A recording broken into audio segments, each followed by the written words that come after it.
Hi, this is Ishmael. Thanks for calling. Please leave me a message about a book you love and a story you've lived. It can be funny, sad, profound, thoughtful, reflective, you name it. And if you feel like you mess up, just keep going. I do lightly edit each message for the general listener's pleasure. Unfortunately, I can't post every voicemail I receive, but I do listen to them all, and I do pick one to transcribe and share each weekday. If you get cut off around the 2.5 minute mark, feel free to call back. All right, that's it. Tell me about the book you love and the story you've lived. Hi, Ishmael. When I was 5 years old, my father presented me with an old green hardcover book that had just 2 words printed on the cover: The Hobbit. He read it to me every night, and over the years we read the entire Lord of the Rings series together. I'm 17 now, and I still remember those nights, reading in the lamplight with my dad. I can still remember those adventures with Bilbo Baggins, the little person who made a very big change, and I still tell my friends the riddles exchanged between Bilbo and Gollum in Chapter 5.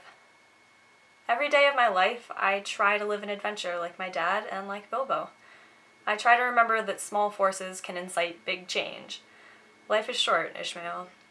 The Hobbit was the first book to instill in me the idea that I need to use my small amount of time to change the world for the better. This is what Bilbo did, and this is what my dad does every day.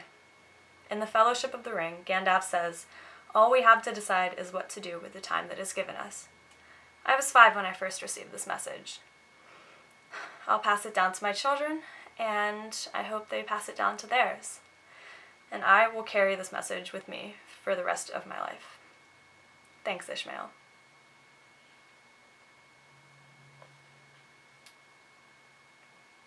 Hi guys, so what I just did is part of a project called Call Me Ishmael. What you do is you call this number and you leave a voicemail about your favorite book and how and why it impacted your life. So for me, that was The Hobbit, and I just explained why. I think it's extremely cool. It took me a really long time to figure out what book I was going to talk about because I didn't want to talk about the same book as anybody else. But I feel like it doesn't really matter if your favorite book is the same as somebody else's favorite book.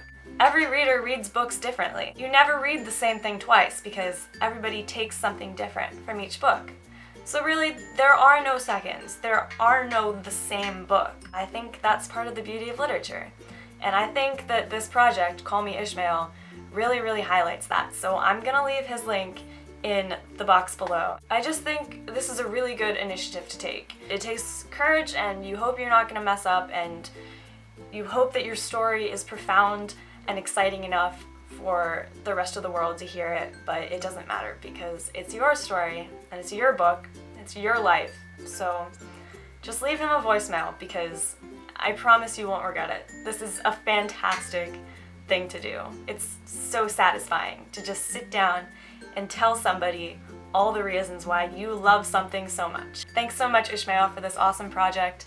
I hope you enjoy listening to my voicemail, and I will continue to support you via social media and other outlets. So, thanks guys. See you later.